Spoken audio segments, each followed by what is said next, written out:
To learn more about earning college credits with study hall courses, go to gostudyhall.com or click the link in the description. Have you ever wondered how the government gets things done, or even if they ever get anything done? Sometimes it's hard to tell. Like, you'll hear that a representative is working on a groundbreaking new bill, and you'll think, yes, finally! And then you never hear about it again. Or the House passes something, only for the Senate to squash it like a pesky mosquito. It can make you wonder if the United States government has really figured out the best way to run a country. But the thing is, there are 535 members of Congress, and I don't know about you, but it's hard enough for me to make dinner plans for a group of 5, let alone work something out with hundreds of other people that will also affect the lives and opinions of millions more. It can all get kind of messy, so there are some structures in place to manage the chaos, and this structure can also have a huge impact on what decisions get made, or if they get made at all. Hi, I'm Dave Jorgensen, and this is Study Hall, Power in Politics and U.S. Government.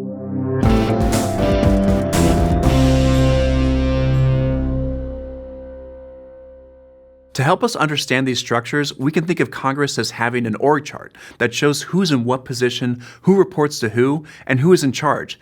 It's kind of like a family tree, but for companies. So first, Congress is broken up into 2 major groups, the House and the Senate. The House of Representatives can have 435 members who represent districts within each state. The number of representatives a state has depends on its population.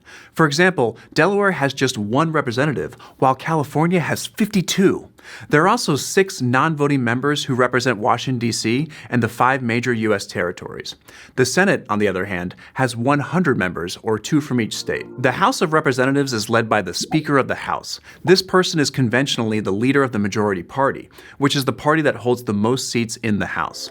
They're also second in line to succeed the president after the vice president, and they play a pretty big role in decision-making in the House. They help craft a strategy for the kinds of bills and policies the House will work on, and decide which committee bills go to for hearings, and when that bill might get a vote on the floor. Because the role is so powerful, the House has a very intricate process for choosing their leader. The plan is that every 2 years they vote. If no one wins 50% of the vote, they vote again. If no one wins that time, they try again, and again, and again. In January 2023, it took 15 rounds of voting for Speaker Kevin McCarthy to win, only to be ousted in a historic first 9 months later. And then it took 22 days to decide on his replacement, which all really gave the American people a lot of confidence in the House's ability to make a decision. Over on the Senate side, the head of the Senate is actually the Vice President of the United States. But even though they're the President of the Senate, they don't have many powers or responsibilities, and they can only vote in the event of a tie. Instead, the Senate chooses a president pro tempore to preside over them.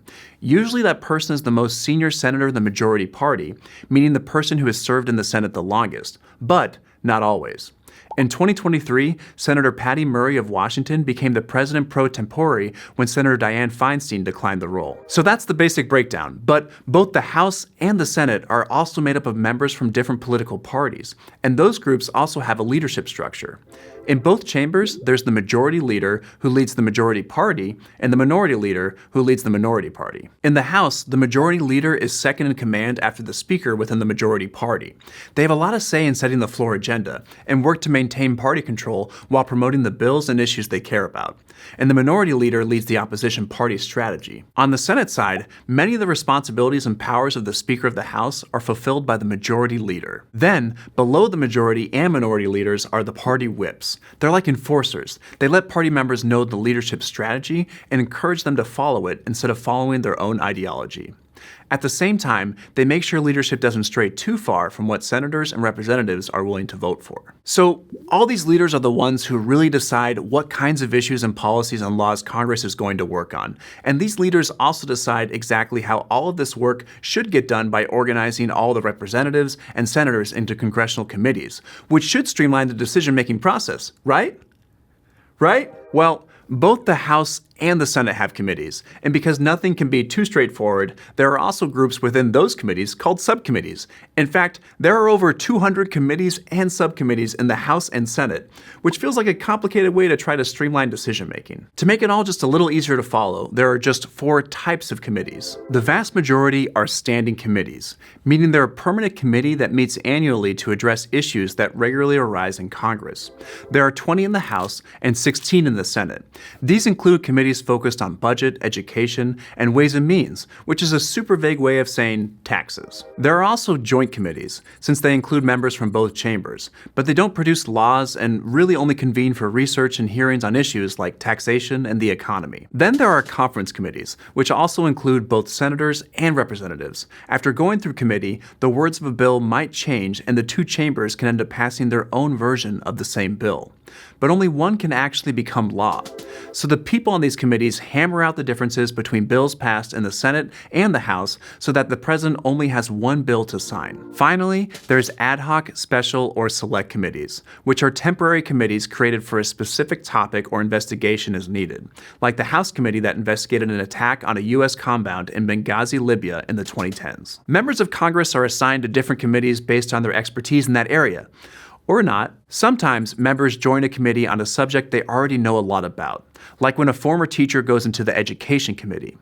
Sometimes seniority determines the order of who gets to choose what committee, and sometimes the party might step in and decide that the committee should have more diverse regional representation and choose members based on geography. Regardless of how they're assigned, congressional committees are generally made up of a ratio of majority to minority members that's similar to the chamber as a whole. They're led by members of the majority called the chairs. Committee chairs control the budget and schedule and decide whether the committee will even consider a proposed bill.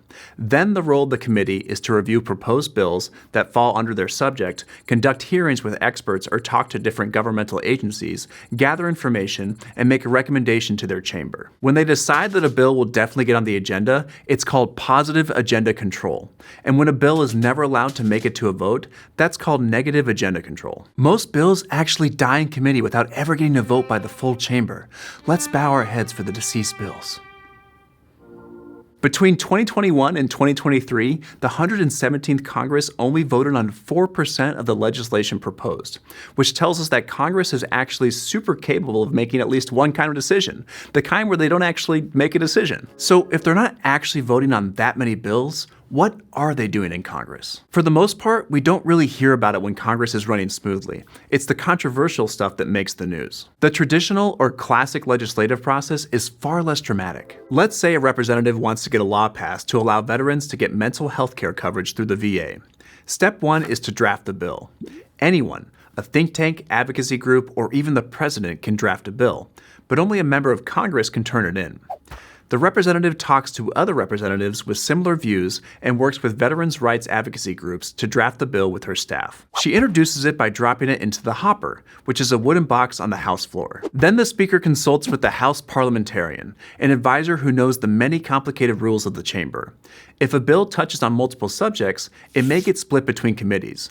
But because this bill is about veterans, it goes off to the House Committee on Veterans Affairs. The committee chair then decides if there will be a hearing on the bill or whether they want to squash it.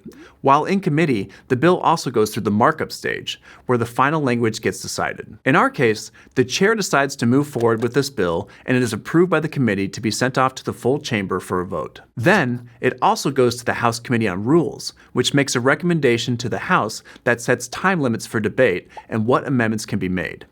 Think of it as the House's traffic cop. The full House then votes on the bill. It gets a simple majority of 50% plus one vote and goes to the Senate for their approval. It gets put on the calendar for debate, and 51 senators vote in favor. So the bill is sent to the president for their signature, and it becomes law, just like in Schoolhouse Rock. That's awesome news for veterans and the representatives behind the bill, but as we know, things don't often go so smoothly. One reason is because the Senate doesn't have a traffic cop like the House to limit how long debate can last on any particular bill.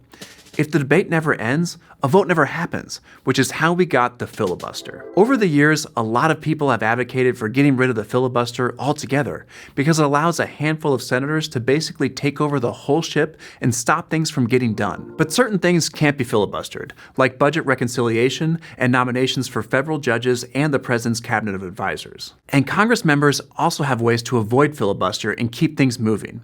Like if 3/5 of senators get together, they can invoke cloture.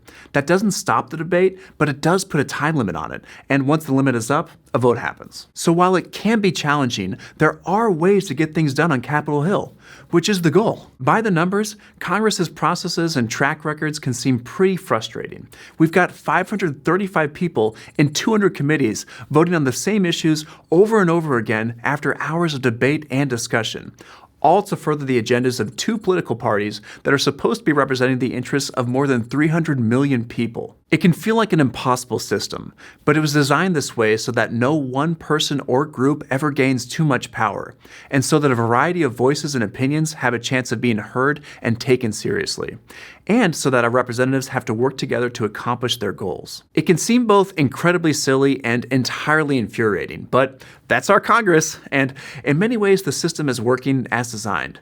Maybe it's even working a little too well. If you're enjoying Study Hall Power and Politics in U.S. Government and are interested in taking an online course and earning college credit, go to gostudyhall.com or click on the button to learn more. Thanks for watching. See you next time.